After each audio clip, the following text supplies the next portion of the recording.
안녕하세요. 저는 서울에 사는 30대 후반의 여성입니다. 원래는 한번 결혼했었는데 지금은 혼자 살고 있어요. 네, 흔히들 이야기하는 돌싱, 그게 바로 접니다. 뭐 요즘같이 이혼이 흔한 시대에는 별로 놀라운 일도 또 흠도 아니기는 하지만 제가 이혼을 하게 된 사연과 그 뒤의 이야기를 들으면 정말 놀랍고 엄청난 일을 겪었다고 하시는 분들이 많으실 거예요. 지금 이 사연을 쓰고 있는 순간에도 제가 겪은 그 일이 다 진짜였는지 꿈이 아니었는지 뭐 그런 생각이 들고 있으니 말입니다. 저는 남편과 7년을 연애했습니다. 대학 때 만나서 결혼까지 친구들이나 주변 사람들에게 소문난 커플이었어요. 당연히 저희 둘은 결혼을 하는 걸로 다들 알고 있었고요. 그리고 저희 두 사람은 당연히 결혼했습니다. 오래 연애를 했던 터라 남편과 뜨거운 사랑을 하는 상태에서 한 결혼은 아니었지만 그래도 오래된 만큼 서로를 믿고 의지하고 그런 사이였던 것 같아요. 가장 친한 친구, 그런 관계였습니다. 저는 그게 정말 좋았거든요. 불같은 뜨거움은 없지만 서로 옆에서 듬직하게 기댈 수 있는 나무 같은 사이. 하지만 남편은 그런 저희 두 사람의 사이가 참 재미가 없고 지루했나 보더라고요. 그랬으니 그런 짓을 저지른 거였겠죠. 남편이 이상하다고 느낀 건 결혼 후 5년 정도가 지났을 무렵이었던 것 같아요. 당시에 저희 두 사람 사이에 아이가 생기지 않아서 굉장히 스트레스를 받아하고 있었거든요. 저도 병원에 다니고 남편도 병원에 다니면서 둘 다 굉장히 노력을 하던 때였습니다. 어느 날 남편이 이러더군요. 꼭 이렇게까지 힘들게 해서 아이를 가져야 하는 걸까? 그게 무슨 소리야. 그 문제는 이미 합의가 된 거였잖아. 저는 아이를 꼭 낳고 싶었거든요. 어린 시절부터 아이를 좋아하기도 했고 그걸 떠나서 엄마, 아빠, 아이 이렇게 이상적인 가정을 꾸리고 싶은 욕망이랄까? 욕구 같은 게 상당히 컸습니다. 저희 집이 화목한 집안이라 그런 가족을 꼭 일구고 싶어 했던 것 같아요. 남편도 그 의견에 동의했고요. 그리고 솔직히 남편은 저보다 아이를 더 바랬었거든요. 굳이 말은 하지 않아도 어딘가에서 지나가는 어린 아이를 보거나 친구 중에 누가 아이를 낳았다고 하면 그 눈빛과 말투에서 굉장히 부러워하는 게 보였습니다. 저는 그런 남편을 위해서 더더욱 아이를 일찍 가지고 싶어 했던 거고요. 그리고 무엇보다 시어머니의 재촉이 엄청났거든요. 남들 다 가지는 애를 너희는 왜 이렇게 못 가지니? 이번 결과는 뭐래? 병원에서 뭐 다른 말은 안 하니? 이거 아이 가지는데 좋은 약이라고 하더라. 하루에 3번씩 시간 맞춰서 꼭 먹어라. 비싼 거니까. 알겠지? 저희 부부의 아이를 그 누구보다 간절히 바라고 기다리셨습니다. 사실 그걸로 저를 굉장히 많이 스트레스를 주시기도 하셨고요. 그런데 이런 상황에서 갑자기 얼마 전까지만 하더라도 아이를 그렇게 간절히 바라면서 금주까지 하겠다던 사람이 그런 소리를 하니 제가 놀랄 수밖에 없었죠. 아니, 당신이 너무 고생하는 것 같아서 그렇게까지 해서 아이를 꼭 가져야 하나 하는 거지. 이렇게 몸도 축나고 마음도 힘든데 당신 걱정돼서 하는 소리야? 그게 무슨 소리야. 내가 언제 힘든 내색했어? 나는 괜찮아. 그리고 생각해보니까 그냥 우리 둘이 이렇게 평생 친구처럼 사는 것도 나쁘지 않겠다 하는 생각이 들기는 하더라고. 아마 다른 여자들 같았으면 남편의 그 말이 참 고맙다 했을 겁니다. 그리고 이렇게 사연으로 들으시는 분들도 남편이 정말 부인을 많이 생각하네. 부인 마음 편해지라고 그런 말을 해주네. 하고 생각하시는 분도 있으시겠죠. 하지만 제 생각은 그렇지 않았어요. 어딘가 쎄한 생각이 들었습니다. 제가 아는 남편은 아이에 대해 그렇게 이야기할 수 있는 사람이 아니었거든요. 게다가 제가 아이를 포기하는 것을 더 힘들어할 거라는 걸 누구보다 잘 아는 사람이었고 저는 그간 병원에 다니면서 단 한 번도 힘든 내색도 하지 않았었고요. 기분이 이상하기는 했지만 그래도 제가 예민하게 받아들이나 보다 하고 넘겼습니다. 아니 사실은 그냥 넘기고 싶었던 것 같아요. 안 그래도 스트레스 받는 일이 많았는데 걱정 하나를 더 하고 싶지도 않았을 뿐더러 요즘 들어 미묘하게 달라진 남편의 행동이나 태도 같은 것들에 본능적으로 뭔가 불안함을 느끼고 있었거든요. 그런 것들을 모르는 척 하고 싶었던 것 같습니다. 그걸 인정하고 뭔지 궁금해하는 순간 더 불행해질 거라는 걸 알았기 때문인 것 같아요. 아마 본능적인 방어였던 것 같습니다. 하지만 점점 모르는 척을 할 수 없는 상황들이 거기서 더해졌어요. 나 내일 집에 못 들어와? 또 출장이야? 또 출장이라니. 당신 말투가 왜 그래? 아니, 출장이 너무 잦으니까 그런 거지. 나도 가기 싫어. 그런데 회사를 그만둘 수는 없잖아. 왜 갑자기 그렇게 예민하게 굴어? 그냥 나는 또 출장을 가냐? 당신 없이 또 주말을 보내야 해서 섭섭해서 그런 건데. 주말에도 일하는 사람한테 그러니까 내가 더 섭섭한데. 원래 그런 걸로 예민하게 구는 사람이 절대 아니었거든요. 제가 주말에 일을 하러 가냐고 섭섭하다고 하면 저를 달래주면서 주말에 혼자 있게 해서 미안하다고, 돌아오는 주말에는 어디 근사한 곳에 가서 밥이라도 먹자고 그렇게 이야기해주는 사람이었습니다. 그냥 변한 거 아니야? 그래. 너희 연애부터 지금까지 거의 14년 된 거잖아. 이쯤 되면 변할 때가 되기도 했어. 여태 그렇게 다정했던 것도 용한 거다. 이래서 빨리 애를 가져야 한다니까. 맞아. 애 낳으면 또 분위기가 확 바뀐다. 얼른 애부터 가져. 어차피 제 친구들이 남편의 친구들이었고 다들 아는 사이였기 때문에 남편의 성격이나 다른 것들을 다 알았거든요. 그래서 친구들도 남편을 한치도 의심하지 않았던 것 같아요. 그런 사람이 아닐 거라고 다들 굳게 믿고 있었으니까요. 하지만 그쯤에 저는 남편을 의심하고 있었습니다. 남편의 직급은 출장을 자주 다닐 직급도 아니라는 것을 이미 알고 있었고, 그런 것들보다 그 느낌이라는 거 있잖아요. 굳이 말하지 않아도 보지 않아도 알 수 있는 것 말입니다. 흔히들 그걸 여자의 직감이라고들 하죠. 저는 그런 걸 처음 느껴봤던 것 같아요. 남편에게 여자가 생겼다는 것을 확신했습니다. 정말 그런 건 그냥 알 수 있겠더라고요. 정말 신기하게도 말이죠. 물론 처음에는 엄청난 배신감에 휩싸였던 것 같아요. 앞서 이야기했듯이 저와 남편이 불같은 사랑을 했던 시기는 이미 오래전에 지나갔지만, 오래 연애하고 결혼하고 하면서 함께했던 세월만큼이나 그 믿음과 정이 쌓인 관계였거든요. 그 믿음이 하루아침에 와르르 무너져 내린 건데 어떻게 충격을 받지 않을 수 있겠어요. 하지만 저는 모르는 척했습니다. 지금 생각하면 참 멍청하고 바보 같은 선택이지만 당시에는 그걸 받아들일 마음의 여유 같은 게 없었던 것 같아요. 남편을 붙잡고 때리고 울면서 어떻게 네가 나한테 그럴 수 있냐고 따져 묻고 싶었지만 저는 그것보다 남편과 제 관계가 끝이 날 게 더 두려웠던 것 같습니다. 어릴 때 만나서 아주 오랜 시간 서로밖에 없었어요.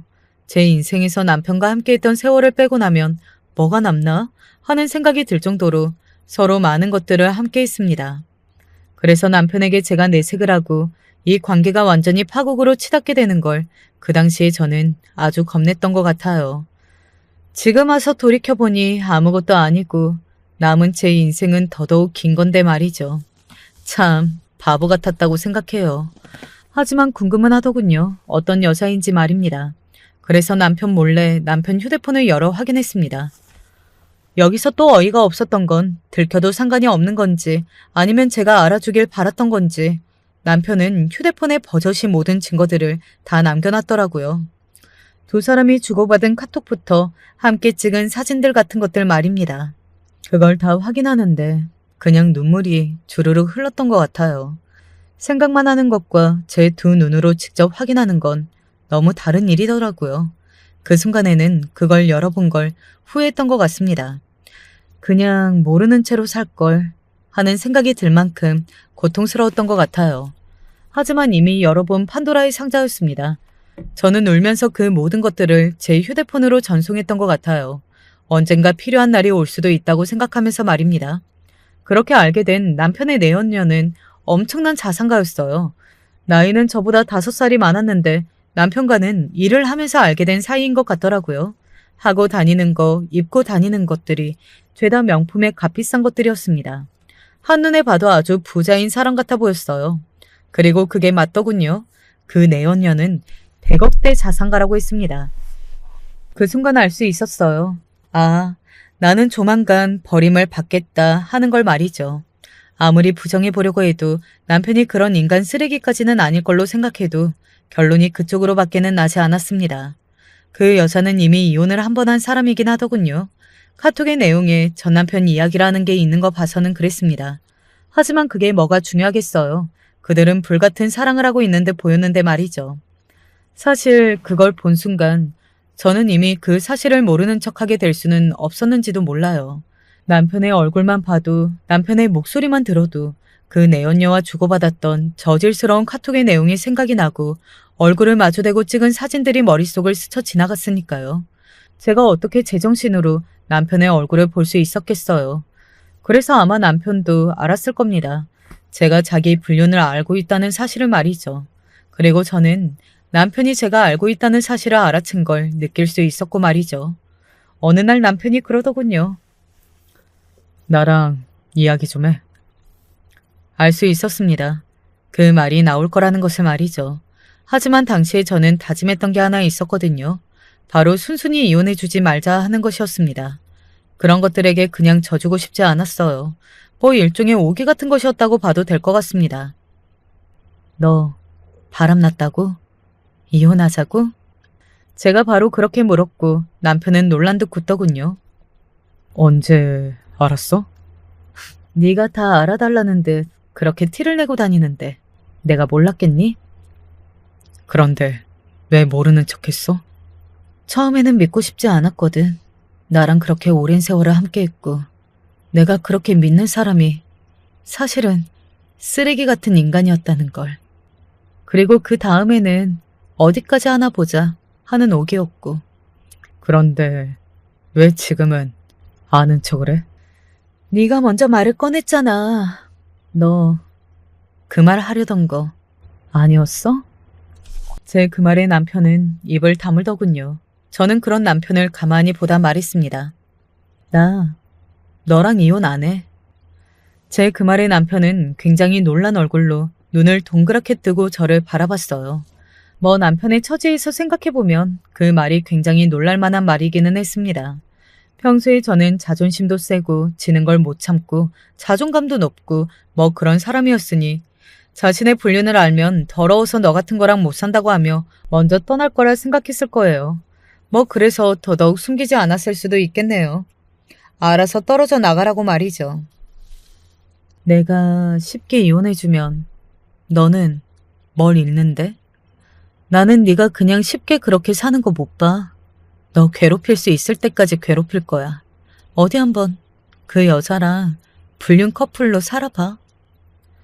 그렇게 말하고서는 입을 딱 닫아버렸습니다. 남편은 저에게 뭐라 더 말하지 않더군요. 아니 말할 수가 없었겠죠. 거기서 무슨 말을 더 할 수 있었겠어요. 남편은 그 뒤로 아주 당당하게 저에게 말하지도 않고 외박하거나 앞에서 전화를 받는 등 아주 파렴치한 짓들을 이어나갔습니다. 뭐 알아서 떨어져 나가라는 일종의 괴롭힘이었다고 생각해요. 정말 못돼 처먹고 쓰레기 같은 인간이죠. 그런 인간인 줄도 모르고 그 오랜 시간 연애를 하고 결혼까지 한 제가 등신 같네요. 그러던 어느 날이었습니다. 시어머니에게서 연락이 왔어요. 밖에서 따로 만나자고 하더군요. 솔직히 무슨 이야기를 할지 너무 뻔했습니다. 그래서 웃었어요. 이제는 하다하다 자기 엄마까지 동원하나 하는 생각이 들어서 말입니다. 이혼하거라. 진짜 웃기네요. 왜요? 그 사람이 어머니가 대신 이야기 해달래요? 너도 알겠지만 너랑은 상대가 안 되는 여자야. 돈이 많아서요? 돈 때문에 그 오랜 시간 봐온 며느리한테 이런 소리를 하시는 거예요? 어머니, 저랑 그 인간이랑 오래된 만큼 어머니랑 저도 오래됐어요. 그런데 어떻게 저한테 이러실 수 있으세요? 네? 제 말을 가만히 듣던 시어머니는 저에게 뭔가를 건네더군요. 이게 뭔데요? 열어봐라. 그 말에 열어본 그 통장 속에는 10억 원이 들어있는 통장이 있었습니다. 제 이름으로 되어 있었어요. 그 통장을 보고 저는 말을 잃었던 것 같아요. 그냥 어이가 없었거든요. 이 정도면 너도 믿지는 장사는 절대 아닐 거다. 너도 똑똑하게 생각해. 어차피 너는 이혼당하고 버림받을 건데 그때 되면 10원 한 장 못 챙길 수도 있어. 지금 돈이라도 챙기는 게 현명한 거다. 똑똑한 아이니 잘 알지 않니? 구구절절 정말 역겨운 말이었습니다. 그러게 아이라도 진작 낳지 그랬니? 뭐라고요? 두 사람 사이에 애라도 있었으면 준성이가 다른 곳으로 눈을 돌릴 일도 없었을 거 아니냐. 사실 그 말에 이혼을 결정하게 되었던 것 같아요. 뭐 10억도 10억이지만 인간적으로 정이랄까. 그런 게 다 떨어져서 얼굴만 보고 있어도 구역질이 날 것 같더군요. 살이 거의 8kg가 빠지고 거울 속에 제가 다 죽어가는 얼굴인 걸 확인하고 나서는 그래, 이렇게 나를 죽어가면서까지 버틸 이유가 없다는 생각을 했던 것 같습니다. 그렇게 10억을 받고 깔끔하게 이혼을 해줬어요. 그러고는 잊고 살려고 노력했습니다. 그 뒤로 일주일이 지나지 않아 두 사람이 재혼했다는 소식이 들었습니다. 앞서 이야기했다시피 남편의 지인과 제 지인은 다 겹치잖아요. 끊고 살고 싶어도 알게 되더라고요. 진짜 나는 양심이 없는 거면 그렇게도 없을 수 있구나 싶어. 몇 년을 봐왔는데 그런 인간인 걸 몰랐을 수가 있지. 뻔뻔하기도 하지. 결혼식을 하고 우리를 초대를 할 생각을 어떻게 할 수가 있는 거냐고. 남편은 서울에서 가장 크다는 호텔에서 화려한 결혼식을 올렸다고 했습니다. 친구들도 다들 초대했다고 말이죠. 저와 친한 친구들은 대부분 가지는 않았다고 이야기는 듣기는 했지만 그래도 상당수 많은 친구가 간 걸로 알고 있기는 합니다. 아무래도 두 가지 마음이지 않을까 싶어요. 어떤 여자인지 그리고 어떤 얼굴로 결혼하는지 궁금해하는 쪽과 그 상간녀가 상당한 재산을 보유한 자산가라고 하니 잘 보이고 싶었던 친구들도 있었을 거고요. 사실 어느 쪽이든 친구들을 탓하고 싶지는 않았습니다. 저와 남편의 일은 우리 두 사람의 일이고 그들은 그저 친구일 뿐이니까요. 뭐 사실 그 10억을 받고 이혼해주기로 한 다음부터는 저도 그들에 대해 막 엄청나게 욕을 할 권한 같은 게 없어졌다고 생각하고요. 어쨌든 받을 거 다 받고 이혼을 한 셈이잖아요. 누군가는 하늘에서 그 엄청난 돈이 떨어진 것도 아니니 그건 그거대로 복받았다고 생각하고 이제라고 하긴 하더라고요.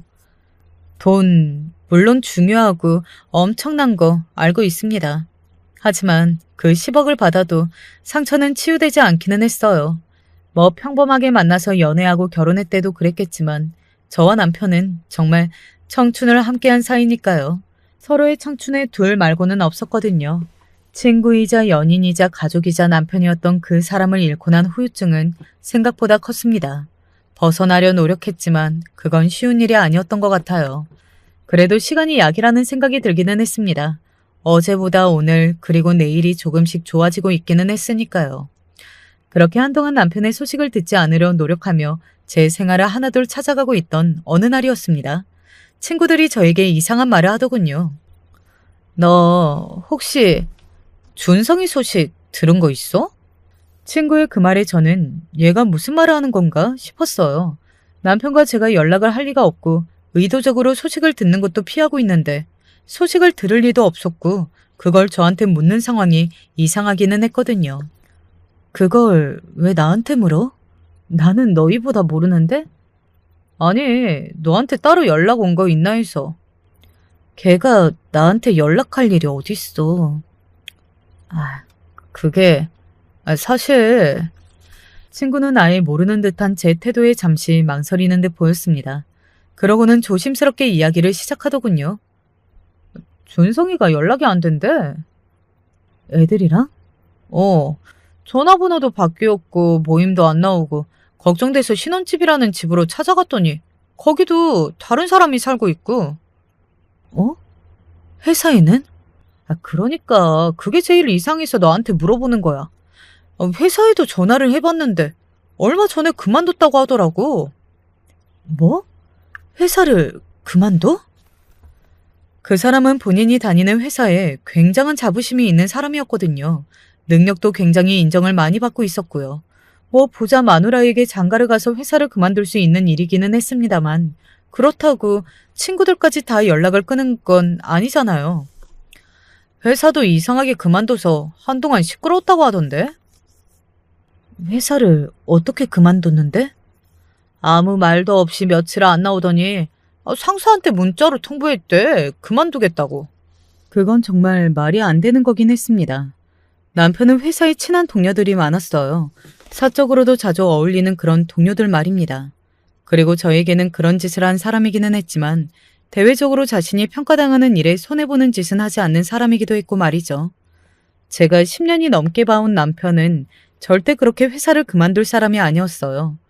그쯤 되니 저도 걱정이 되기는 하더군요. 뭐 걱정보다도 궁금함이 더 앞서긴 했던 것 같습니다. 친구에게 그 이야기를 듣고 와서는 남편에게 전화를 했어요. 친구의 말대로 전화번호는 없는 번호라고 하더군요. 그리고 망설이다 시어머니에게 전화를 했습니다. 그런데 아무리 전화를 해도 시어머니가 받지 않는 겁니다. 그래서 문자를 남겼어요. 어머니, 뭐 여쭤볼 게 있어서 이렇게 연락을 드립니다. 문자 보시면 꼭 좀 전화 주세요. 라고 말이죠. 하지만 며칠이 지나도 연락은 오지 않았습니다. 시간이 지나면서 걱정은 더 깊어져만 갔어요. 저에게 그런 짓을 한 사람들이지만 그래도 오랫동안 가족으로 살아온 사람들이기도 했고 무엇보다 그냥 그런 상황이면 걱정이 될 만한 상황이기는 했잖아요. 그래서 고민 끝에 시댁으로 찾아가게 되었습니다. 그런데 거기서 정말 이상함을 느끼게 되었던 것 같아요. 여기 전 주인인 그 어르신 이사 가셨는데요? 네? 언제요? 한 달 됐죠. 제가 들어온 지는. 시어머니가 이사했다는 겁니다. 거기서 불길한 감정까지 들었던 것 같아요. 제가 아는 시어머니는 절대 그 동네를 벗어날 사람이 아니었습니다. 아니, 벗어날 수 있는 사람이 아니었어요. 모든 생활 반경이 그 동네에 맞춰져 있었을 뿐더러 친한 사람들 모임들 다 그 동네였거든요. 그래서 저는 평소 시어머니와 친하게 지내던 옷가게 사장님을 찾아갔습니다. 나도 이상해. 연락이 안 돼. 어디로 이사 갔는지는 모르세요? 아들내외랑 같이 산다고 입이 귀에 걸려서는 이사 갔어. 그리고 언제 한번 초대하겠다 그래놓고는 연락을 싹 끊더라고. 나는 이제는 부자 며느리 봤다고 원래 친하던 사람들은 무시하나 했지. 그런데 그 집에도 없다고? 어휴, 대체 어딜 간 거지? 사실 그렇게 생각하면 마음이 편해지기는 했습니다. 부자 며느리를 봐서 더 좋은 집에 이사를 가서 그 전에 지인들과 싹 연락을 끊고 호의호식하며 지내고 있다고 생각하면 말이죠. 그런데 어딘가 이상했어요. 모든 상황이 말입니다.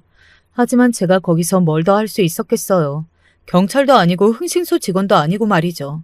그리고 이제 가족도 아닌데 신고를 하거나 할 수도 없는 노릇이었고요.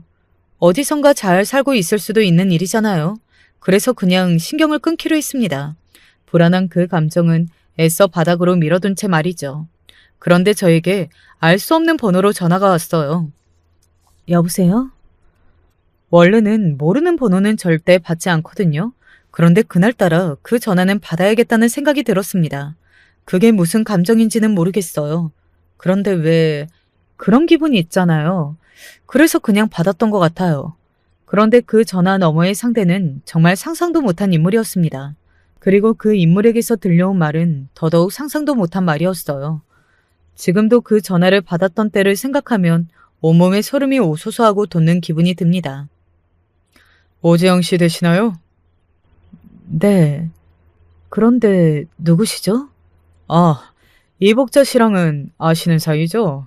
저는 경찰입니다. 그 소리를 듣는 순간 누군가 제 뒤통수를 한 대 후려 갈긴 듯한 기분이 들었던 것 같아요. 그리고 그 다음으로 들려오는 말에는 다리에 힘이 풀려 주저앉을 수밖에 없었습니다. 이복자 씨가 발견이 돼서요. 네? 발견이요? 네, 돌아가셨습니다. 시어머니가 죽은 채로 야산에서 발견이 되었다는 겁니다. 저는 순간 그 상황이 굉장히 비현실적이라는 생각이 들었던 것 같아요. 저는 믿을 수가 없어서 몇 번은 되물었지만 돌아오는 대답은 달라지지 않았습니다. 휴대전화를 찾았는데 오재영 씨가 전화랑 문자를 계속 남겨주셔서 이쪽으로 이렇게 연락을 드리게 되었습니다. 피해자분과는 어떤 사이시죠? 저희 전 시어머니십니다. 그렇게 저는 경찰서로 가서 참고인 조사를 받게 되었습니다. 그리고 엄청난 이야기를 듣게 되었어요. 아마 여러분들도 굉장히 놀라실 만한 이야기일 거라고 생각을 합니다. 시어머니는 누군가에 의해 살해를 당한 거라고 하더군요. 그리고 그 시기는 약 한 달 정도 되었을 거라고요. 시어머니가 옷가게 사장님에게 이사를 간다고 하고 사라진 그 시기와 딱 맞아 떨어졌습니다. 그러니까 시어머니는 자신의 새 며느리와 아들과 함께 산다고 하고 나서는 바로 그런 일을 당하신 게 되는 거죠. 사고나 다른 경우일 수는 없냐고 하니 경찰은 그럴 가능성이 없다고 하더군요. 그러면서 저에게 남편과 연락이 되는지 물었습니다. 경찰이 그 말을 묻는다는 건 경찰도 남편을 찾지 못하고 있다는 거잖아요. 저는 거기서 한 번 더 소름이 돋았던 것 같아요. 그리고 불길한 생각이 들었습니다. 저한테는 연락이 없었어요. 친구들한테도 연락이 없었다고 했고요. 친구들이 걱정돼서 회사에 전화해봤는데 아무 말도 없이 무단결근하다가 문자로 그만두겠다고 이야기했다 하더라고요. 문자로요? 네. 그래서 다들 이상하다고 생각하는 모양이었어요. 무슨 이유로 그러시냐? 혹시 시어머니를 그렇게 만든 사람이 누군지 아느냐? 왜 그렇게 되신 거냐? 궁금한 것들을 물었지만 수사 중이라 알려줄 수 없다는 대답만 돌아올 뿐이었습니다. 저는 그렇게 경찰서에서 알고 있는 모든 것을 이야기해 준 뒤 나왔어요. 그때 들었던 질문 중에 가장 이상했던 건 이거였습니다. 혹시 전 남편이랑 결혼한 그 여자분 보신 적 있으세요? 아니요. 저는 이야기만 들었지 본 적은 없습니다. 아, 사진은 있어요. 하고 전에 남편 휴대폰에서 제 휴대폰으로 옮겨둔 두 사람의 사진 몇 장을 경찰에게 줬습니다. 그 사진을 유심히 보던 경찰의 얼굴이 아직도 기억나네요. 한바탕 난리가 났습니다. 남편과 저는 친구들이며 지인들이 다 겹친다고 했잖아요. 시어머니가 그렇게 발견이 되었고 남편이 사라졌다는 사실은 저희 친구들 사이에서도 엄청난 일일 수밖에 없었습니다. 당연히 말이 많을 수밖에 없었고요. 그 여자가 사기꾼이라던데? 우리한테는 그 여자가 재혼이라고 했는데 아니었던 것 같더라. 그러면 네 번째 결혼이라는 것 같던데? 그냥 이혼하고 재혼을 한 수준이 아니라 결혼을 3번이나 했다가 3번이나 이혼한 여사라고 말이죠. 그리고 그뿐만이 아니었습니다. 애들이 좀 알아보니까 자산가라는 말도 다 거짓말인가 보더라고. 그러면? 애들도 다 보지 않았어? 결혼식도 엄청나게 큰 호텔에서 했다며. 그러니까 그게 다 사기라는 말이지. 뭘 위해서? 준성이네 어머니가 좀 꽁쳐둔 돈이 많으셨잖아. 그렇죠. 그러니 저에게 10억이나 주면서 이혼을 하라고 한 거였고 말입니다. 시어머니는 시아버지의 보험금이나 다른 것들로 모아둔 재산이 꽤나 많은 편이었습니다. 그래서 동네에서는 알부자다 뭐 그런 소문까지 돌 정도였고요. 제가 알기로는 저에게 준 것만큼은 더 있으셨을 거예요. 그것보다 더 있을 수도 있고요. 그래서 그 돈 노리고 접근했던 게 아닐까 싶어. 그리고 너희 시댁 집도 팔았다며. 그것까지 홀라당 다 들고 시어머니 그렇게 만들고 도망간 게 아닐까? 사실 저도 그런 쪽으로 생각이 들기는 했습니다. 하지만 계속 그렇지 않을 거라고 스스로 세뇌 아닌 세뇌를 하고 있었고요. 이유는 하나였습니다. 그러면 준성이는? 제 그 말에 친구들이 입을 다물었습니다. 그리고 서로를 마주보고서는 저를 한번 보더군요. 그 눈빛만으로 이미 알 수 있었습니다. 그 친구들도 저와 같은 생각을 하고 있다는 걸 말이죠. 차마 입으로도 꺼내기 힘든 그 생각 말입니다. 다들 그렇게 생각하는 것 같았어요. 바로 남편이 죽었을 거라고 말이죠. 그도 그럴 게 친구들이 해준 이야기에 의하면 그 상간녀의 전 남편이 사고로 죽었다고 하더라고요. 그 전전 남편은 살아는 있지만 교통사고를 한번 크게 당하고 나서 지금은 장애를 가지고 있다고 말이죠. 그런 말은 다 어디서 듣나 했지만 꽤나 믿을 만한 소식통이 있는 친구의 입에서 나온 말이라고 듣고서는 저는 어딘가 무너지는 기분이 들었던 것 같아요. 물론 남편이 너무 미웠습니다. 저를 그렇게 버린 사람이었으니까요. 하지만 그건 그거고 그렇다고 그 사람이 죽기를 바라지는 않잖아요. 그것도 이런 식으로 말입니다. 그건 시어머니에 대한 마음도 마찬가지였었고 말이죠. 아직 실종 상태인 거니까 어떻게 될지는 모르는 게 아닐까? 그렇지. 아직은 모르는 일이기는 하지. 친구들이 애써 그렇게 이야기했습니다. 하지만 저는 알 수 있었어요. 친구들도 이미 남편이 죽었다고 생각하고 있다는 것을 말입니다. 경찰이 그 여자를 찾기 위해 전국에 수배를 내렸다는 이야기를 들었을 때 남편이 어떻게 되었을지도 모른다는 사실을 받아들여야만 했습니다. 그게 쉽지만은 않더라고요. 앞서 여러 번 이야기했듯 남편과 저는 단순히 결혼했다 이혼한 사이가 아니었으니까요. 그 시기에는 모르는 번호로 연락이 와도 다 받았던 것 같아요. 혹시나 남편일 수도 아니면 경찰일 수도 있으니 말입니다. 후자는 아니었으면 좋겠다고 빌었지만요. 그렇게 시간이 조금 더 지났습니다. 사실 친구들은 모두 다 남편이 잘못된 걸로 생각하고 있었어요. 들은 이야기에 따르면 남편은 엄청나게 많은 액수의 보험에 가입되어 있었고 남편이 잘못되었을 경우에 그 보험금은 죄다 그 여자 앞으로 가게 되어 있었다고 했으니까요. 그런데 한 가지 의문이 있었습니다. 근데 준성이는 안 나타나고 왜 시어머니만 이렇게 발견이 된 거지? 시어머니가 거추장스럽다고 생각한 게 아닐까? 결국 걔가 잘못되어야 보험금을 다 받을 수 있었을 텐데 아직 잘못되기는커녕 실종 상태잖아. 그게 너무 이상해.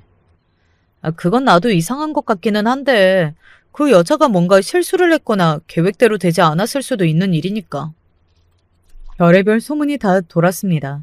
사실은 남편과 그 여자가 한패고 남편이 시어머니의 사망보험금을 다 받아서 그 여자에게 줬다. 그래서 둘이 외국으로 도망을 간 거다. 아니면 남편도 피의자다. 뭐 이런 소문들 말입니다. 그런데 정말 소름 끼치는 일이 일어났습니다. 미쳤나 봐. 그 여자가 나타났다는데? 뭐? 여태 어디 있었대? 자기는 원래 주기적으로 산에 들어가서 속세랑 단절하고 사는 기간이 있는데 그런 기간이었다고. 시어머니가 그렇게 발견이 된 줄도 모르고 남편이 없어진 줄도 몰랐다고. 그 여자의 주장은 이랬다고 했습니다. 자신은 주기적으로 산으로 들어가 속세와 단절된 삶을 사는데 그동안 남편과 시어머니와도 연락을 잃지 하지 않아서 밖에서 무슨 일이 일어났는지는 전혀 하나도 알지 못한다고 말이죠. 그걸 누가 믿어? 증거가 없대. 준성이가 자기 엄마를 죽인 것 같다고 그렇게 말한다는데 지금 준성이가 사라진 뒤니까 뭐 어떻게 할 수 있는 게 없다는 것 같더라고. 남편은 계속 실종 상태였거든요. 그래서 살아있는 남편이든 그렇지 않은 남편이든 찾아야만 이 일이 끝난다고 말이죠. 사실상 시어머니의 보험금을 받는 사람은 남편이었고 그 여자의 말처럼 자신은 상관없다고 하면 그렇게 보일 수도 있는 일이었으니까요. 시어머니의 시신에서는 별다른 증거를 찾지 못했다고 했습니다. 그냥 타살의 흔적만 있다고 했어요. 그 여자는 자신이 남편을 속이고 결혼을 한 건 맞지만 그렇다고 남편과 시어머니를 어떻게 하지는 않았다고 울고 불고하며 억울해했다고 했습니다. 그 말을 믿는 사람은 아무도 없었지만 달리 증거가 없었어요. 그런 경우에는 구속영장이 나오지 않는다고 하더라고요. 그래서 불구속 수사를 할 수밖에 없다고 말이죠. 그러는 동안 혹시나 그 여자가 해외로 도망치거나 하는 건 아닌지 저희 모두가 걱정을 했었습니다. 하지만 그 여자는 멀쩡히 생활을 잘한다고 하더군요. 보통 뻔뻔한 년이 아니야. 그러니 그런 짓을 한 거였겠지만. 어떻게 지낸다는데? 그냥 잘 지낸대. 잘 지내면 안 되는 거 아니야? 남편이 없어졌는데.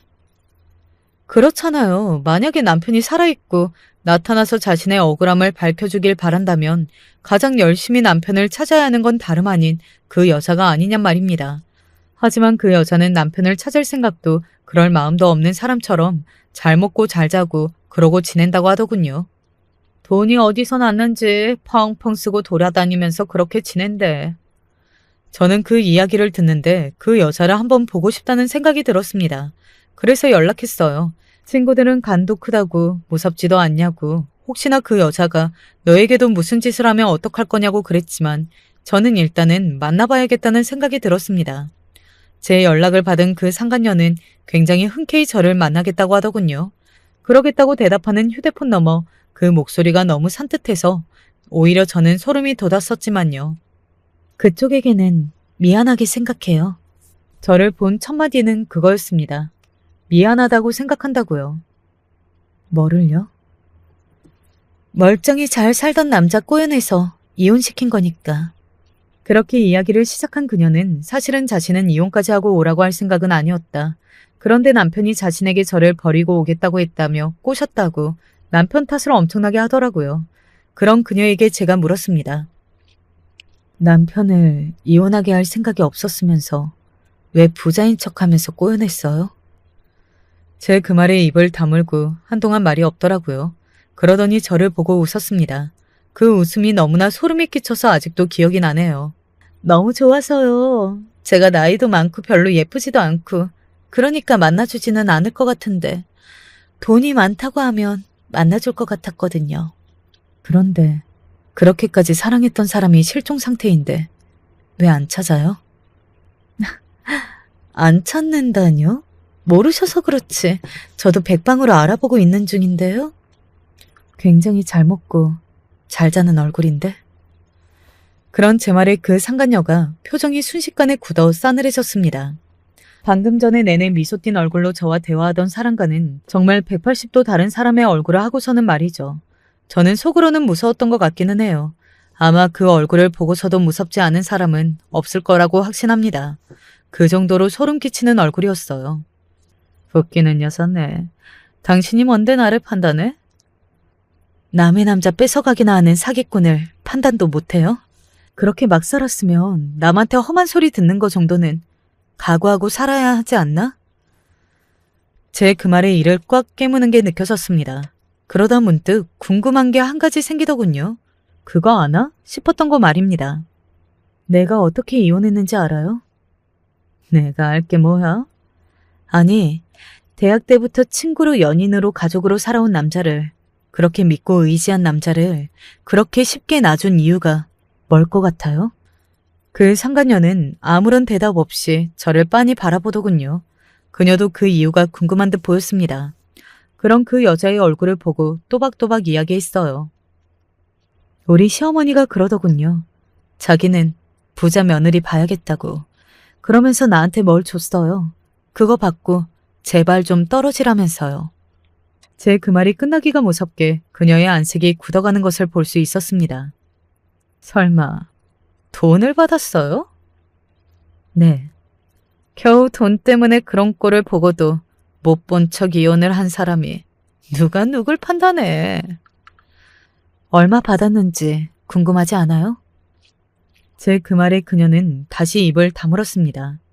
몹시 궁금한 얼굴이었어요. 그와 동시에 불안한 얼굴이기도 했습니다. 저는 천천히 이야기했어요. 집 한 채를 받았어요. 뭐라고요? 10억짜리 아파트. 뭐? 미친 거 아니야? 그걸 줬다고? 순간 상간녀의 눈이 돌아가는 걸 볼 수 있었습니다. 왜 사람이 이성을 잃으면 순식간에 눈이 돌잖아요. 그런 거 보신 적 있으신가요? 저는 그 상간녀로 처음 봤던 것 같아요. 그리고 그게 얼마나 무서운 건지도 말입니다. 그러니까 돈이 그것밖에 없지. 이 노인네 그걸 지 며느리한테 줬어? 미친 거 아니야? 생각보다 시어머니가 가진 재산이 많지 않았나 보죠. 그리고 그 상간녀는 그 의문을 계속 가지고 있었고 말입니다. 그러니 가진 게 그것밖에 없지 라는 말이 나온 거겠고요. 아무리 돈이 많은 새 며느리를 보고 싶은 욕심이 크다고 해도 자기 돈을 10억씩이나 줘가면서 떼어냈다고? 미친 거 아니야? 노망이 나지 않고서야 어떻게 그럴 수가 있어? 그렇게 한참을 혼자 분통을 터뜨리다가 지나가듯 이런 말을 하더군요. 그때 안 죽였어도 다시 돌려달라고 할 수 있는 건데. 라고 말이죠. 그러고는 아차하는 얼굴로 저를 바라봤습니다. 저는 아무 말도 듣지 않은 양 무표정한 얼굴로 그녀를 바라봤어요. 그녀는 아마 둘 중에 하나라고 생각했을 겁니다. 제가 듣지 못했거나 들었어도 자신이 무서워서 모른 척을 하고 있다고 말이죠. 아마 그 상간녀는 시어머니의 모든 재산을 편취한 이후에 죽이고 나서 그 보험금을 남편이 받아 그것까지 챙기려고 했을 겁니다. 그리고 남편이 사라지면 남편의 보험금도 자신의 것이 되니까 말이죠. 하지만 어디에서인지는 몰라도 일이 꼬여버려서 시어머니의 보험금을 받지 못한 채 남편은 어떻게 한 거고요. 앞으로는 우리 얼굴 보는 일 없었으면 좋겠네요. 그쪽 얼굴 보면 정말 화가 많이 날 것 같거든요. 본인이 상간녀인 주제에 시어머니의 돈 10억이 눈에 아른거려서 저를 보면 화가 날 것 같다는 말을 그렇게 아무렇지 않게 하는 그녀의 그 모습이 무섭기도 하고 화가 나기도 했던 것 같아요. 그리고 그 모습을 보니 더 이상 참고 있을 수도 없었습니다. 그 여자가 몰랐던 사실이 하나 있었어요. 저는 그 모든 대화를 녹음하고 있었거든요. 저는 곧장 그 녹음본을 경찰에게 전달했습니다. 친구들은 저에게 그러면 그 여자가 해코지하지 않을까 하는 걱정을 했지만 그래도 저는 그렇게 하는 게 맞는 것 같다고 결론을 내렸거든요. 무엇보다 그렇게 뻔뻔하게 얼굴을 드고 다니는 걸 보고 있을 수 없었습니다. 제 녹음 파일을 증거로 다시 조사가 들어갔다고 했습니다. 아예 한 줄기 희망도 없어 보였던 사건의 실마리라도 생겼으니 다시 경찰분들이 열심히 조사를 하고 계신다는 말을 전달받을 수 있었어요. 저는 아직도 남편이 살아있다고 믿고 싶습니다. 아직은 어디서 발견되거나 한 게 아니니까 말이죠.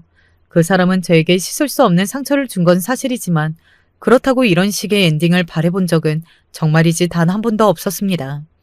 그저 뭐 망해서 아무것도 가지지 못하는 그런 마지막을 생각해 본 적은 있어도 말입니다. 당연히 그 여자는 저를 향해 욕을 하면서 모함이라는 둥, 죽여버리겠다는 둥 험한 말을 했다고 들었습니다. 친구들은 그런 짓을 저지른 여자라면 너에게도 무슨 짓을 할지 모르는데 너무 겁없이 굴었다고 한마디씩 하고 지나가기는 했어요. 하지만 저는 후회는 하지 않습니다. 만약 그걸 덮고 넘어갔다면 평생 죄책감에 시달리며 살았을지도 몰라요. 아니, 분명히 그랬을 겁니다. 아직 완전하게 결론이 난 사건은 아니기 때문에 뭐라 더 이야기할 수는 없을 것 같아요. 하지만 저는 확신합니다. 그 여자가 범인이고 시어머니를 그렇게 만든 사람이 맞으며 지금 남편의 실종과도 아주 직접적인 연관이 있는 사람이라는 걸 말이죠. 저에게 이런 드라마나 영화보다 더 드라마 같고 영화 같은 말도 안 되는 일이 일어난 거라는 사실을 그럴 수도 있다는 생각은 단 한 번도 해본 적이 없습니다. 상상조차 해본 적이 없는 일이에요. 왜 아니겠어요? 이런 일을 누가 상상을 하느냐고요. 저희 부모님이 제가 그 여자에게 불리한 증거를 경찰에 넘긴 걸 상당히 마음에 안 들어 하셨거든요. 뭐 당연한 이야기일 겁니다. 어느 부모가 자식이 그런 일을 하는 걸 아무렇지 않게 생각할 수 있겠어요. 그래서 많이 혼이 났습니다. 죄송하다고 한 100번쯤 빈 뒤에 겨우 한숨을 쉬며 이렇게 이야기하셨어요. 그 집 정리하고 들어와라. 라고 말이죠. 그렇게 간 사람이 준 집에 사는 것도 부모님은 마음에 걸리는데 어쩌면 위험하다면 위험한 그런 짓을 저질러 놓고 혼자 산다는 게 몹시 마음에 걸리셨나 보더라고요. 저는 사실 혼자 사는 게 너무 편해서 그 말을 듣고 싶지는 않았지만 그마저도 안 하는 건 부모님을 너무 속상하게 하는 일 같아서 부동산에 집을 내놓은 상태입니다. 그리고 먼저 저는 친정으로 다시 들어갔고 말이죠. 부동산에 집을 내놓으면서 안 사실인데 시어머니가 저에게 줄 때는 10억 정도 했던 그 집이 이제는 15억이 훨씬 넘는다고 하더라고요. 요즘은 이렇게 집값이 뛰는 집이 거의 없는데 운이 참 좋으시다는 이야기를 듣고 있으니 기분이 참 이상했습니다. 남편이 엄청난 자산가와 바람이 났고 그 여자와 내 아들을 결혼시켜야 하니 떨어져 달라고 받은 아파트였잖아요. 그런데 그 자산가인 여자는 사실은 사기꾼이었고 정황산 돈을 위해 접근해서 자신을 죽이게 되는 여자였고 말이죠. 그런데 그 뒤에 떼어낸 며느리에게 준 그 집에 이렇게 올랐다는 게 말입니다. 아니 어쩌면 다행이라고 생각하고 계실지도 모르겠네요. 저한테 주지 않았다면 지금 그 여자 손에 있을 게 뻔했으니까요. 흔히 업보라고들 하죠. 본인이 저지른 죄만큼 아니 그 이상으로 돌려받은 거 말입니다. 저도 제 주변 사람들도 어지간하면 시어머니와 남편을 두고 업보라고 할 텐데 이건 너무 사건이나 사안이 커서 그런 말도 하지 못하고 있어요. 사실 저도 그렇게 생각하지 않고 있고요. 이건 그냥 범죄인 거잖아요. 그리고 그 무엇보다 사람의 목숨이 더 중요한 건 없고 말입니다. 이렇게 이야기를 쓰고 있는 와중에도 정말이지 믿기지 않네요. 이 모든 일들이 제 바로 옆에서 일어난 일이고 어쩌면 저도 그 일의 당사자 중 하나라는 사실을 말입니다. 예전에는 텔레비전에서 이런 곳에서 말도 안 되는 막장 사연들을 들으면 아, 저건 다 지어낸 이야기겠거니 아니면 저건 드라마라 가능한 이야기겠거니 하고 생각했었거든요. 그런데 정말 현실이 더하더라고요. 제가 이런 일을 겪어보니 현실보다 더 막장인 건 없는 것 같다는 생각이 듭니다. 친구들에게 이대로 수년간 남편을 찾지 못해서 실종 상태인 게 오래되면 그것도 문제라는 이야기를 들은 적이 있어요. 실종 상태가 오래 유지가 되면 사망신고를 할 수 있다고 하더라고요. 그렇게 사망신고를 하면 보험금은 그 여자가 받아갈 수 있게 되는 거라고 말이죠. 혹시나 살아있을지도 모르는 남편을 찾기 위해 친구들이 온갖 수를 다 쓰고 있지만 아직은 찾지 못했습니다. 헛수고라고 하는 친구들도 물론 있지만 말이죠. 요즘 들어 하는 생각 중 하나는 정말 세상에는 별의별 일이 다 있고 그게 남의 일이 아니라 내 일이 될 수도 있다는 사실입니다. 어떤 식으로든 말입니다. 그래서 요즘은 약간 인생이 참 뭘까 하는 허탈한 생각도 드는 것 같아요. 이 이야기는 저와 친구들 그리고 가족 외에는 아직 다른 사람에게 해본 적이 없습니다. 그런데 오늘 이곳에 사연을 보내게 된 이유는 혹시나 이 사연을 어딘가에서 남편이 듣게 될지도 모른다는 생각이 들어서 이렇게 쓰게 되었어요. 저는 아직은 남편이 죽었다고 생각하고 싶지는 않거든요. 부디 남편이 멀쩡하게 별일 없었다는 모습으로 나타나길 바라고 있습니다. 물론 저에게 저지른 잘못은 크지만 그건 그거고 이건 이거니까요. 이야기가 너무 길어진 게 아닌가 싶네요. 마지막까지 제 이야기 들어주셔서 감사합니다. 그럼 저는 이제 여기서 그만 사연을 줄일게요.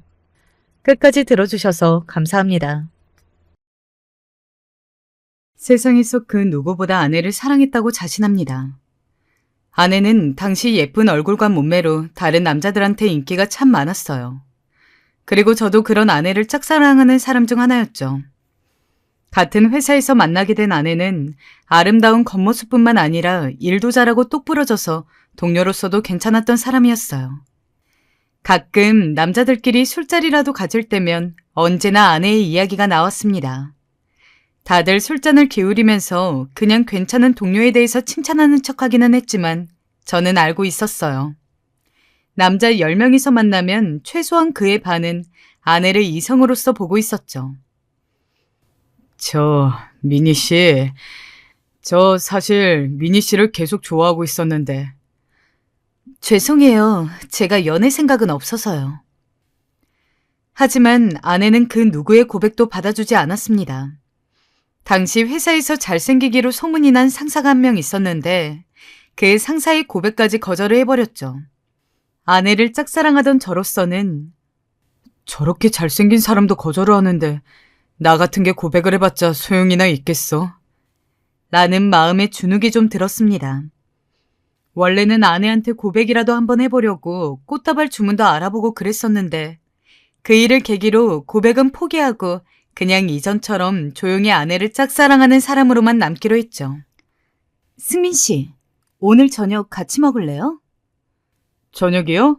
좋아요. 그런데 그런 제 마음을 모르는 아내는 언제나처럼 친근하게 저에게 말을 걸고 식사를 하자고 이야기하고는 했습니다. 남들이 보면 걔도 너 좋아하는 거 아니야 라는 이야기가 나올 법할 수도 있겠지만 아내는 저뿐만이 아니라 같은 회사에서 일을 하는 동료라면 사람을 가리지 않고 언제나 친절하게 대했습니다. 밥을 먹으러 가자는 이야기도 저한테만 하는 게 아니었죠. 이전에는 그런 아내의 행동을 오해하고서 아내가 본인을 짝사랑하는 줄 알고 호기롭게 직장 내에서 공개 고백을 한 직원도 있었는데 정말 제대로 차인 뒤 퇴사하였더라고요. 그 꼴을 본 다른 직원들은 아내의 행동을 절대로 이성적인 감정에서 비롯된 호감이라고 오해하지 않았습니다. 허나 더 큰 마음 먹지 말고 조용히 짝사랑하자고 아무리 마음을 다잡아도 아내와 마주보고 앉아서 웃을 때면 지금이라도 그냥 고백을 해버릴까? 하는 충동이 수십 번씩 왔다 갔다 했습니다. 그러던 어느 날 결국 저는 미니야, 나 너 좋아해. 우리 사귀지 않을래? 함께 퇴근을 하던 도중에 고백을 해버리고 맙니다. 딱히 고백을 해야겠다고 마음을 먹은 것도 아니었어요. 그냥 제 옆에서 발을 맞춰 걸으며 이야기를 하는 아내 얼굴을 보고 있었을 뿐인데 저도 모르게 불쑥 튀어나온 고백이었죠. 제 고백에 아내는 무척이나 당황한 얼굴이었습니다. 그러더니 네가 날 좋아할 줄은 몰랐어. 라며 어쩔 줄을 모르더라고요. 너무 부담 갖지 않아도 돼. 네가 나 그런 식으로 안 보고 있는 거 알아. 그냥 이대로 있기 싫어서 최소한 내 마음이라도 고백해야겠다 싶어 하는 거니까 그냥 예전처럼 편하게 대해줘. 연애하지는 못하더라도 최소한 친구로서 오래 남고 싶었어요. 하지만 사람이 시간이 지나면 지날수록 욕심이라는 게 생기더라고요. 그냥 친구로도 괜찮아서 마음만 전하는 거라고 그렇게 멋있는 척 이야기를 했는데 하루하루 시간이 가면 갈수록 저는 아내와 정말로 연애가 하고 싶었어요. 허나 부담스럽게 대한다면 분명히 저를 피할 아내였기에 최대한 티를 내지 않으면서도 이성적인 호감이 기반이 되어 챙겨주는 것처럼 굴었어요. 그런 행동을 거의 2년 가까이 했습니다. 지성이면 감천이라고 처음에는 조금 어색해하던 아내도 이제는 제가 무언가 호의를 보이면 수줍게 얼굴을 붉히면서 고맙다고 하기도 했고요. 결국 저는 2년 만에 아내와 연애에 성공을 하게 되었어요. 하여간 승민 씨 대단해. 어떻게 미니 씨 철벽을 넘어섰대? 그러니까 말이야. 미니 씨 노리던 사람이 한둘도 아닌데 그 사람들 다 이기고 결국 승민 씨가 데려갔네. 연애가 처음은 아니지만 그렇게 진심으로 오랜 기간 좋아하면서 따라다니는 사람은 아내가 처음이었던지라 정말 그동안의 연애와는 비교가 안 될 정도로 깊었습니다. 주변 동료들이 축하해주면서 은근히 질투하는 시선도 그저 기꺼웠습니다. 아내와 연애를 하던 3년이 제 인생에서 가장 행복했던 3년이라고 해도 과언이 아닙니다. 미니야, 우리 나중에 결혼할까? 그런 제가 아내에게 더 먼 미래를 바라했던 건 어쩌면 당연한 일일 겁니다. 그리고 다행히도 아내 역시 저와의 결혼을 반겼습니다. 당장 결혼을 할 것은 아니었지만 언젠가 인사를 드리러 갈 날을 대비해서 서로 부모님도 먼저 한 번씩 뵈었습니다. 저희 부모님에게 아내가 처음 인사를 드리러 온 날, 아내가 있는데 내내 얼떨떨해 보이던 부모님은 아내가 집에 돌아가자마자 우리 아들 능력 있네? 어떻게 저렇게 예쁘고 똑똑한 애를 데려왔대? 라며 그날 하루 종일 아내에 대한 이야기만 했습니다. 허나 아내의 부모님은 저를 그닥 탐탁치는 않아 하셨어요. 미니와 같은 회사에 다닌다고? 직급도 비슷하고. 이런 말하기 못하지만 사실 우린 남자 쪽이 더 능력이 있길 바랬거든. 집안도 그렇고. 내 딸이 좋아하는 남자라니 결혼 반대는 안 하겠지만 우리로서 그리 바라던 사윗감이 아니긴 하네 그려. 장모님, 제가 지금은 부족해 보이시겠지만 저 나름대로 계획이 있습니다. 다른 건 몰라도 결혼하면 이 사람 고생은 정말 안 시키겠습니다. 한 번만 믿어주세요. 장모님은 여전히 불만스러운 눈빛으로 저를 쳐다보셨지만 저는 그럼에도 꿋꿋이 매달렸습니다. 좋아하던 여자도 아내로 만들었는데 장모님이라는 벽쯤이야 넘을 수 있다고 생각했죠. 그래서 매일같이 처가댁에 방문하여 저란 사람이 가지고 있는 장점이며 앞으로의 계획 같은 것들을 줄줄이 늘어놓았던 것 같습니다. 제가 그런 정성을 보이니 나중엔 장모님도 아휴 그래 어디 한번 잘 살아봐 하고 결혼을 허락해 주시더라고요. 결혼을 하고서도 저는 여전히 아내를 사랑했습니다. 보통 결혼을 하고 나면 대충 신혼기간 지난 뒤에는 아무리 사랑해서 결혼한 부부라고 하더라도 정으로 산다는 말이 있잖아요. 하지만 저는 결혼을 하고 시간이 지나면 지날수록 점점 더 아내가 좋아져서 대체 이 마음을 어떻게 갈무리해야 할지 모를 정도였습니다. 돌이켜보면 2년간 쫓아다닌 시간도 전혀 아깝지 않았고 아내가 손에 물을 묻히는 게 싫어서 집안일도 거의 다 대부분 제가 하고 혹시나 아내가 먹고 싶은 거라도 있다고 하는 날이면 무조건 그날은 아내가 원하는 걸 사서 집에 귀가했습니다. 여기 과일. 먹고 싶었는데 진짜 사왔네. 고마워. 당신이랑 결혼한 건 내 생애 가장 큰 행운일 거야. 아유, 낯간지럽게 무슨 그런 말을 해? 그리고 그런 날이면 아내는 웃으면서 제가 사온 것들을 받아들이고 저런 식으로 말을 하고는 했는데 바보 같지만 농담처럼 한 말에도 가슴이 벅차서 저는 어찌할 바를 몰랐습니다. 하지만 그렇다고 아내와의 결혼 생활이 다 좋았던 것만은 아니에요. 하나 장애물이 있었으니 바로 장모님이었어요. 어렵사리 결혼을 허락해 주시고 난 뒤 사실상 명절 때가 아니면 볼 일이 없다고 생각했는데 장모님은 갑자기 저희 신혼집 옆동으로 이사를 오시더니 그때부터 자기 집처럼 뺀질나게 드나들기 시작했어요. 그러면서 제게 하는 말들은 거의 다 핀잔 아니면 구박이었어요. 자네, 설거지 다 했나? 설거지는 미리미리 해놔야 한댔지? 아, 네, 장모님. 지금 하려고요. 아니, 지금까지 뭐라고 이제 한다는 거야? 그리고 냉장고 정리는 도대체 왜 안 되어 있는 건가? 아내가 임신을 했으면 이런 건 자네가 알아서 다 해놔야 내 딸이 손 안 가고 편안하지. 지금 애밴 내 딸에게 이런 거 하나하나 다 시키겠다는 거야? 죄송합니다, 장모님. 지금 할게요. 편히 앉아 계세요. 아휴, 정말. 이래서 사위는 잘 들여야 하는 건데 어쩜 이리 내가 하나하나 다 가르쳐 놓아야 하는 건지. 당시 아내가 임신 중이었는데 장모는 그간에 유독 더 집에 드나들며 잔소리를 해대셨어요. 아내가 그러지 말라고 저도 힘들다고 말리어도 소용이 없었죠. 귀한 자기 딸 가져간 제가 장모 눈엔 도둑놈이고 못난 놈으로 보이시는 건지 어느 날은 저희 부모님에게까지 거드셨습니다.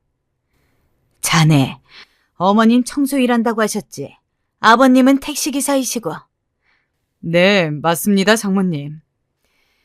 이런 말하면 교양 없어 보일 수 있지만 내가 그런 집안의 자식을 사위로 맞이한 건 나한테 아주 큰 모험이었어. 자네를 받아준 건 내 딸 때문이야. 자네 아니면 안 되겠다고 하는 그걸 항상 잊지 말게. 솔직히 가끔 저런 장모님의 무례한 막말을 듣고 있으면 너무도 기분이 상했습니다. 사람인지라 표정 관리도 되지 않아 그대로 듣고 있을 수가 없어 담배 좀 피고 오겠다며 밖으로 나가 심호흡을 하고 와야 했죠. 장모님은 이런 저의 기분 같은 건 안중에도 없으셨지만 저희 부모님에게도 똑같았어요. 특히 어머니께 더 그랬어요. 어머니가 가끔 저희를 보러 오실 때가 있었는데 조금이라도 시골스러운 옷을 입고 오시면 아니, 그런 옷은 어디서 사는 거예요, 사돈?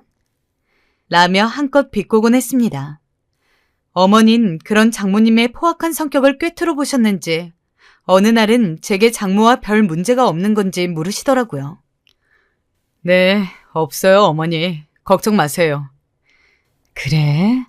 그럼 다행이지만 혹시나 너에게 못된 말하고 그러면 이 엄마한테 바로 말해라. 물론 네가 알아서 하겠다만. 네, 그럴게요. 어머니에겐 도저히 솔직하게 말할 수가 없었어요. 아들이 장가가 장모에게 그런 구박을 당하고 산다 하면 어떤 부모가 걱정을 안 할 수 있겠습니까? 한평생 저만 보고 살아오신 어머니에게 그런 걱정을 끼쳐드릴 수 없었어요. 그래서 그저 장모님의 모진 소리도 못 들은 척 흘러넘기며 애써 웃어 보였습니다. 장모님 드리려고 호두과자 사왔어요. 사람들이 맛있다고 하는 집인데 한번 드셔보세요. 아니, 나 다이어트 중이라 이런 거 안 먹어.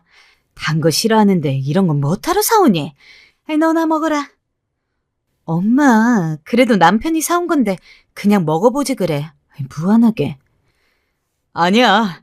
장모님이 다이어트 중이신 거 제가 몰랐네요. 앞으로는 달지 않은 거 사다 드릴게요. 그럼 됐죠? 지금 생각하면 그때 제가 참 미련스럽기도 하고 불쌍하기도 합니다. 장모한테 사위로서 인정 한번 받아보겠다고 아등바등했던 건데 지금에 와선 왜 그렇게까지 해야 하나 싶어요. 그래도 어쨌든 저는 아내라서 오로지 제 편 들어주면 미안해하는 아내가 있어서 다 참고 버틸 수 있었어요. 여보, 미안해. 나도 우리 엄마가 왜 저러는지 모르겠다. 당신이 뭐가 부족하다고? 아니야, 괜찮아. 장모님 눈엔 내가 성에 안 찰 수도 있지. 이해해. 언젠가 날 인정하고 사이로 받아주시겠지. 저는 그렇게 믿으며 외려 아내를 달래고 제 마음도 달래었어요. 그리고 우리 부부의 삶에 더 신경 쓰기로 거기에 더 집중하기로 마음을 먹었죠. 그런 저의 행복은 아내를 쏙 빼닮은 아들과 저를 쏙 빼닮은 딸, 이렇게 두 아이가 생겼을 때 가장 절정을 찍었던 것 같아요. 아내는 아이를 빨리 낳고 싶어하는 편이었습니다. 저는 아이를 낳는 것도 좋지만 그래도 조금 더 시간을 들이고 천천히 가졌으면 했는데 그래도 애들은 빨리 낳아야 빨리 키우잖아. 라는 아내의 말에 제 예상보다는 일찍 두 아이가 생겼습니다. 우리 애들 너무 귀엽다. 그치? 아내는 아내로서뿐만이 아니라 엄마로서도 참 좋은 엄마였다고 생각합니다. 제 권유로 회사를 그만두고 아내는 집에서 두 아이를 돌보았는데 가끔은 아내도 친구들을 만나거나 아니면 친정집을 들리면 좋을 것 같아서 주말에 잠깐 바람이라도 쐬고 와 하고 이야기를 하면 아내는 애들이 있는데 내가 어디로 가? 나는 애들 보는 게 좋아. 라며 언제나 아이들 곁을 지켰습니다. 그런 아내를 보면서 저는 더 미친 듯이 열심히 일했고 얼마 안가 승진까지 했습니다. 하지만 아이들이 2살이 되던 해에 아내는 조금씩 밖으로 나가기 시작했습니다. 나 오늘 친구들 좀 만나고 들어올 거야. 아마 늦어? 늦어? 밥은 당신이 알아서 차려 먹어. 알겠어. 기분 풀고 재미있게 놀다 와. 처음에는 아내도 스트레스를 풀고 해야 되니까 오히려 아내가 나가서 논다는 게 반가웠습니다. 하지만 이전에는 1, 2주에 한두 번 정도 나가던 아내가 아이들까지 친정에 맡기더니 점점 일주일에 2번, 3번, 4번 나가는 횟수가 늘기 시작했어요. 문제는 매번 나갈 때마다 저에게 이야기를 해주고 나가는 게 아니었다는 겁니다. 어느 날은 퇴근하고 들어왔는데 아내가 없길래 잠깐 가게라도 갔나 싶어서 기다리는데 정말 밤이 늦도록 안 오더라고요. 걱정이 돼서 전화를 하려는데 아내가 들어와서 당신 대체 어디 갔었어? 너무 늦게까지 안 와서 걱정했잖아. 라고 했더니 아무렇지 않은 얼굴로 그냥 요 앞에 친구가 와가지고 애들은 내일 데리고 올 거야. 라고 말하며 피곤한지 바로 방으로 들어가더라고요. 미묘하게 저를 대하는 것이 달라진 아내의 행동에 얼떨떨하고 의문도 들었지만 잠깐 그러는 거겠지. 하고서 아무 말도 하지 않았습니다. 그러나 점점 아내의 행동이 도가 지나치고 말도 없이 외박을 하기 시작할 때부터 무언가 잘못됐다는 것을 느꼈습니다. 당신 나가서 친구들이랑 노는 건 좋은데 되도록이면 외박은 안 했으면 좋겠어. 그리고 최소한 외박은 하더라도 나한테 이야기는 해줘야지. 나 퇴근하고 돌아와서 당신 없으면 하염없이 걱정하면서 기다리고 있는데 그런 것 정도는 배려해줘야 하잖아. 그리고 아무리 장모님이 애들 잘 봐주신다고 해도 이건 너무하잖아. 그냥 안 들어오면 안 들어오나 보다 하면 되지. 나 요새 약속 많아서 자주 나가는 거 당신도 알잖아. 근데 어떻게 그걸 다 번거롭게 매번 얘기해? 언제나 저를 먼저 생각해주고 배려해주던 아내는 완전히 변했습니다. 이제는 제가 무언가 이야기를 하면 신경질적으로 대꾸했고 아이들은 돌보려고 하지도 않았어요. 거기다 아내가 갑자기 피부과 시술을 받겠다며 병원을 다니기 시작하더라고요. 그 돈이 처음엔 수십만 원이었는데 점점 가다 보니 수백이 되어버렸습니다. 무슨 피부과에 수백을. 카드 명세를 보고 어이가 없어 아내를 붙잡고 처음으로 따졌어요. 당신 무슨 피부과에 이 많은 돈을 써? 거기서 뭐라는 거야? 지금 당신이야말로 나 취조하니? 레이저 시술이랑 리프팅 시술 좀 받았어. 그게 200만 원이야. 레이저? 리프팅? 그래, 나도 애 낳고 축 처진 내 피부 보면 기분 좋은 줄 알아? 여자로서의 삶은 끝난 것 같다고. 그래서 나한테 투자하는 셈 치고 한 거야. 이것도 아는 원장님이라 할인받아서 한 거라고. 아니, 아무리 그래도 그렇지. 이 돈이면 우리 애들 외식이 몇 번이고 사줄 수 있는 게 얼마인데. 듣기 싫어 죽겠네. 그 돈이 그렇게 아깝니? 쫌생이 같으니라고. 이래서 우리 엄마 말 맞다나 시집은 돈 많은 남자한테 갔어야 하는데 내가 미쳤지. 뭐? 당신 말 다 했어? 아니, 다 못했어. 앞으로 내가 돈 쓰는 거에 터치하고 관여하지 마. 자꾸 그럼 우리 엄마한테 다 말해버릴 거니까. 대체 왜 이렇게 갑작스럽게 변했는지 저로서는 알 길이 없었습니다. 제가 아내에게 소홀했던 건가 곰곰이 생각해보아도 언제나 저보다는 아내를 먼저 생각해서 살아왔기에 그런 것도 아니고 아무리 고민을 해보아도 아내가 이렇게까지 변한 이유를 저로서는 찾지 못했습니다. 잠시 방황하는 거라고 생각을 하고 시간이 조금 더 지나면 다시 예전처럼 돌아올 거라는 희망을 가지고서 견뎌봤지만 아내는 여전히 변한 모습 그대로였죠.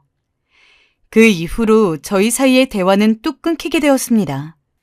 이전에는 퇴근을 하고 들어와서 수고했다며 스킨십도 하고 오늘 하루 뭐 했는지 자잘한 이야기를 나누고 그랬는데 이제는 퇴근을 하고 들어와봤자 대부분 아내가 집에 없었으며 어쩌다 가끔 집에 있다고 해도 저를 보면 왔냐고만 하고 누구랑 그렇게 연락을 하는지 핸드폰을 하루 종일 쥐고 있었습니다. 당신 그러고 보니까 요새 자주 만나는 친구는 누구야? 그냥 당신이 모르는 친구야. 내가 모르는 친구? 그러니까 누구? 왜 자꾸 물어봐? 귀찮게. 그 전까지만 해도 한 번도 의심을 하지 않았는데 어쩐지 이런저런 정황을 다 짜맞춰 보니까 아내가 설마 그러지 않기를 바라기는 하지만 바람을 피고 있을 수도 있겠다는 생각이 들었습니다. 그리고 아내가 저렇게 대충 이야기를 하며 여전히 시선은 핸드폰에 두고 있을 때 심증이지만 어떠한 확신이 들었던 것 같아요. 정말 다른 남자가 생겼다는 것을 말이죠. 생각만 해도 피가 거꾸로 솟았습니다. 그 와중에 장모님은 뺀질나게 다시 저희 집을 드나들었어요. 아니, 자네 냉장고 정리했어 안 했어? 유통기한 지난 음식들은 다 버려야 할 거 아니야. 그리고 먼지는 왜 이리 많아? 얼른 걸레 가져와서 여기 닦게. 정말이지 미칠 것 같았어요. 당신 딸이 뭔 짓을 하고 돌아다니는지 알지도 못하면서 종처럼 저를 부려먹으려 한다니. 절 만만히 보고 그러는 게 틀림없었죠. 여자분들 시집살이 할 때의 심정처럼 저 역시 똑같았습니다. 이 장모라는 사람이 너무도 밉고 싫어서 악몽에까지 시달렸어요. 게다가 당시 상황도 좋지 않았던 것이 회사에서 승진은 했으나 일이 너무 많아 힘들었을 때였어요. 그런데 그 와중에 아내는 계속 피부과를 다니며 돈을 펑펑 써대고 있고 거울 앞에 앉아 자기 얼굴 예뻐지지 않았냐고 묻는데 그 어떤 대답도 하고 싶지가 않더라고요. 그리고 얼마 지나지 않아서 저는 너무도 충격적인 광경을 목격하게 되었어요. 지금 생각해봐도 손발이 덜덜 떨릴 정도로 충격이 큰데요. 아무래도 아내의 행적이 수상해서 그날은 회사가 끝나고 난 다음 아내를 미행해 보았어요. 아내가 대체 어딜 가는지 누구를 만나는지 알아야겠다는 마음에 용기를 낸 것이었어요. 아내는 처음에 카페에서 동성 친구를 만나 시시콜콜한 수다를 떠는 것 같더라고요. 그러다 잠시 후 친구와 헤어지고 나서 피부과로 발걸음을 옮기더군요. 솔직히 의아했습니다. 당시 시간이 저녁 9시였기에 피부과가 영업을 하고 있을 리 없었거든요. 그런데 아내는 태연히 불 꺼진 피부과 문을 열고 들어갔고 저도 그 뒤를 바짝 쫓게 되었습니다. 다행히 문이 열려 있어서 그 문 안으로 들어왔는데 그때부터 가슴이 벌렁벌렁 뛰기 시작했어요. 그때 피부과 안쪽에 불이 켜진 진료실이 보이더군요. 조심스레 한 발 한 발 내딛어 문을 벌컥 열자 아니나 다를까 민망한 옷차림으로 피부과 원장과 아내가 당황스러운 얼굴로 저를 보고 있었습니다. 여보, 여길 어떻게... 당신... 바람피는 모습을 보면 면전에다 대고 욕이라도 하고 싶었는데 막상 진짜 그런 모습을 목격하니까 너무 화가 나고 당황스러워서 아무 말도 안 나오더라고요.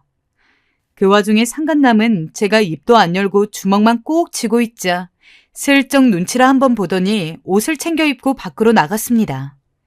저는 그 남자를 조용히 볼 수밖에 없었습니다. 바보같이요. 그리고 그 남자가 나가고 나서야 입이 열리더군요. 당신 제정신이야? 미안. 처음에 아내는 고개를 푹 떨구며 미안하단 말을 했습니다. 그런데 이내 말 같지도 않은 말을 하며 저를 기만하더군요. 나 저 남자 사랑해. 나도 내 감정을 컨트롤할 수 없다고. 하루에도 몇 번씩 고치려고 노력해봐도 마음이 안 따라준 걸 나보고 어떡하라고? 내 울부짐에도 아내는 사과 같지도 않은 사과를 했지만 아내가 바람을 핀 충격이 없어지는 건 아니었습니다. 저도 점점 이성을 잃어가기 시작했습니다. 어떻게 만난 거냐고 거의 멱살이라도 잡고 흔들기세로 추궁을 하자 아내는 그제서야 이야기하더군요. 피부과 원장이 사실 오래 알고 지낸 동창이라고 말이죠.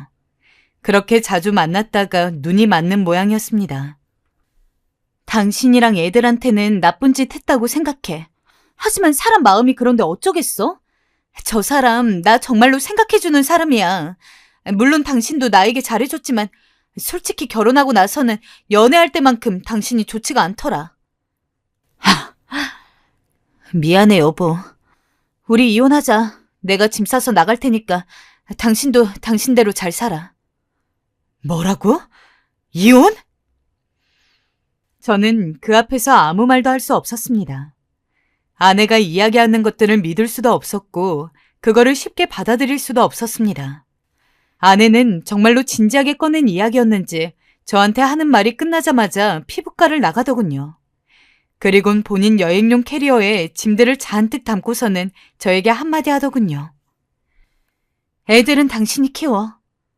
당신 엄마 역할도 안 하겠단 거야? 아무래도 나보단 당신이 더 적합할 것 같아. 당신 애들한테 잘해주잖아. 좋은 아빠고. 난 이미 틀렸어. 기가 막혔습니다. 아내의 그 말이 저를 머리 꼭대기까지 분노하게 했습니다. 어떻게 자기 애들까지 버릴 수 있을까? 어떤 엄마가 그럴 수 있을까? 내가 알던 사람이 맞을까? 저는 실망과 분노가 한데 모여 도저히 이성을 유지할 수가 없었어요.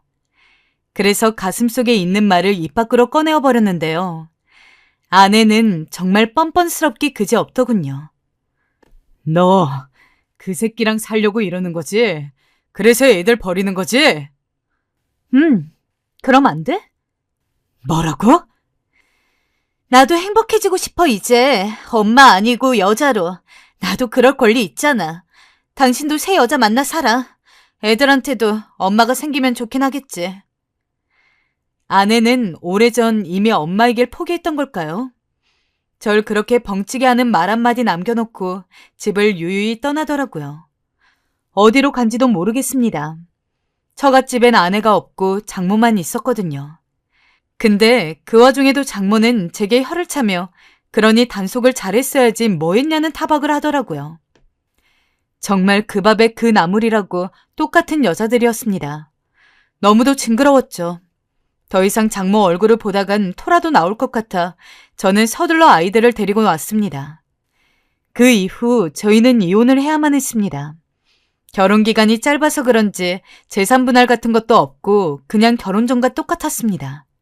달라진 게 있다면 제 소중한 아이들이 있다는 것뿐이었죠. 아빠, 엄마 언제 와? 엄마 보고 싶은데. 그게 엄마가 공부하러 외국에 갔어. 몇 년 있다 와. 어? 엄마가? 근데 왜 우리한테 말도 안 하고 갔어? 당시 이혼했단 말을 어떻게 해야 할지 몰라 저는 아이들에게 이렇게만 얘기했어요. 아이들은 당연히 받아들이기도 납득하기도 힘들어했죠. 매일같이 자기 엄마를 찾으며 울었습니다. 아빠, 엄마 데려와. 데려오라고. 엄마 보고 싶단 말이야. 미안해 얘들아. 아빠가. 정말 이를 어떻게 하면 좋을지. 그 후 저는 졸지의 홀아버지가 되어 두 아이를 키워야 했지만 아내가 그렇게 바람이 나서 이혼까지 했다는 충격에 한동안 매일같이 술만 마시고 아이들을 제대로 돌보지 못했어요. 지금 생각하면 너무나 잘못된 일이었기에 반성하고 있습니다. 아내의 외도에 충격을 받은 건 충격을 받은 거고 아무것도 모르는 아이들만큼은 내가 정신을 똑바로 차려서라도 잘 보호해줬어야 하는데 다행히 부모님이 제가 회사에 가 있는 시간 동안은 아이들을 봐주기로 하셔서 어떻게든 일을 해나갈 수 있었어요. 부모님은 저를 볼 때마다 한숨을 푹푹 쉬었지만 저는 일부러 그런 부모님을 외면했습니다. 다 큰 아들로서 부모님한테 걱정 끼칠 일이 없어야 하는데 면목이 없기도 하고 그런 와중에도 부모님이 아이들을 봐주는 건 꼭 필요했기에 차마 부모님의 손길을 받지 않을 수도 없고 부모님은 이제라도 정말 괜찮은 여자 만나봐라 하면서 맞선도 보게 해주려고 했지만 저는 이미 아내로 인해서 거의 여자 불신 상태나 다름이 없었습니다.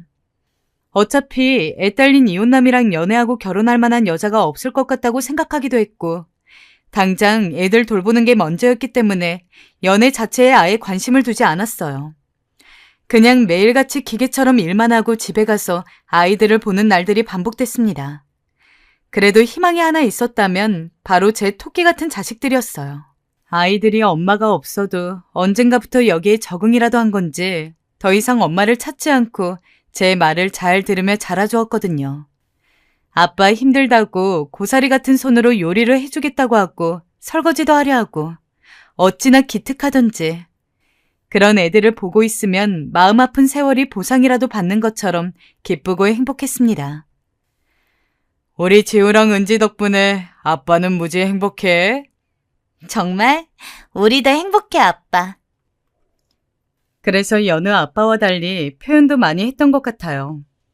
저희 아버지는 저에게 무뚝뚝하신 분이었지만 저는 그래도 제 자식에게만큼은 다정하고 온화한 아버지가 되고 싶어 주었기 때문에 사랑한다는 말도 아끼지 않았고 자식이 원하고 하고픈 일이 있으면 어떻게든 시간을 내어 같이 해주려고 노력했죠. 또 아이 2명을 혼자 키우는 아빠로서 엄마 없는 티가 날까봐 혹여나 그런 일이 생겨 아이들이 상처를 받을까봐 걱정되었기 때문에 최대한 엄마의 빈자리를 많이 채워주려고 노력했던 것 같아요. 그래서 그런지 주변 학부모들도 한 분, 두 분 제 사정을 아시고 나선 지호 아빠 대단하네. 혼자 2명 키우기 벅찰 텐데. 언제든 필요한 거 있으면 부탁해요. 도울게요. 하며 저를 도와주려 하셨어요.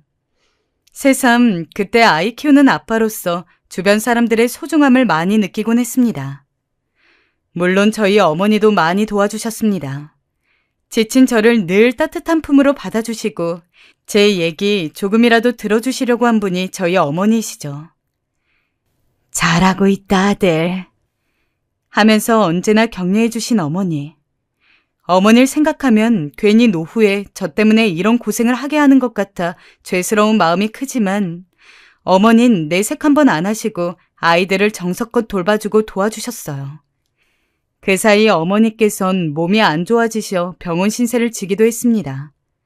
저에겐 괜찮다 하는데 매일 아침 허리를 부여잡고 일어나시곤 하셨어요. 어머님, 조금이라도 쉬세요. 아이들은 제가 돌볼게요. 사람 고용하면 돼요. 아니다. 저 강아지 같은 것들을 누구 손에 맡긴단 말이야. 내가 할 수 있다. 넌 신경 쓰지 말고 일 봐라. 어머닌 무슨 말을 해도 설득이 되지 않았어요. 오로지 자기 손으로 키워야 마음이 편하다며 잠도 못 주무시고 제대로 허리 한번 못 펴신 채로 그렇게 손주들을 돌봐주시곤 하셨죠. 그런 어머니인지라 아이들도 할머니를 유독 따르곤 했습니다. 아마 아이들이 엄마의 빈자리를 크게 느끼지 못하고 큰 건 제가 아니라 어머니 때문일 겁니다. 그러기를 어느새 10년이 되었고 아이들도 어느덧 중학교 진학을 앞두게 되었어요. 그런데 한 가지 걱정이 생기더라고요. 요즘 학교 폭력이며 왕따 문제가 많잖아요. 요새 이혼하는 가족이 많다고 해도 엄마가 없는 애들이라는 건 아직까지 어떠한 편견을 받고 살기 때문에 괜히 학교에서 엄마가 없다는 이유로 놀림이라도 받으면 어쩌나 그런 걱정이 들더군요. 허나 그런 제 걱정을 우리 아이들이 먼저 알아챘는지 고맙게도 아빠, 우리 친구도 잘 사귈 수 있고 하니까 걱정하지 마. 하며 저를 안심시켜 주었습니다. 누굴 닮아 일이 똑 부러지고 마음이 착한지 아이들과 함께하는 것만으로도 축복이고 행복한 일상이라 느끼었습니다. 거기다 당시 저는 회사에서 나와 사업을 하게 되었는데 그 사업까지 잘 되어 저희 친정 부모님에게도 그렇고 아이들에게도 더 많은 것들을 해줄 수 있게 되었어요. 그런데 생각지도 못한 사람이 저와 아이들이 사는 집으로 찾아오면서 그 평온이 깨지고 말았어요.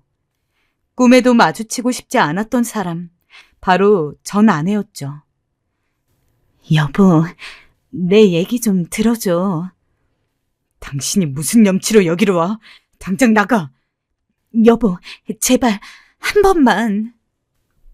대체 뭘 이야기하려고 하는지 아내는 졸지에 무릎을 꿇고 앉았고 전 아내에게 폭언을 쏟았습니다. 하지만 그런데도 마음이 풀리지 않아 계속 씩씩거렸죠. 제가 분을 감추지 못하고 있자 아내는 무릎을 꿇은 상태로 눈물을 흘렸습니다. 미안해. 이렇게 다시 찾아와서. 근데 나 정말로 후회하고 있어. 그때 그 사람 따라간 거 나한테는 당신이랑 우리 애들밖에 없었는데.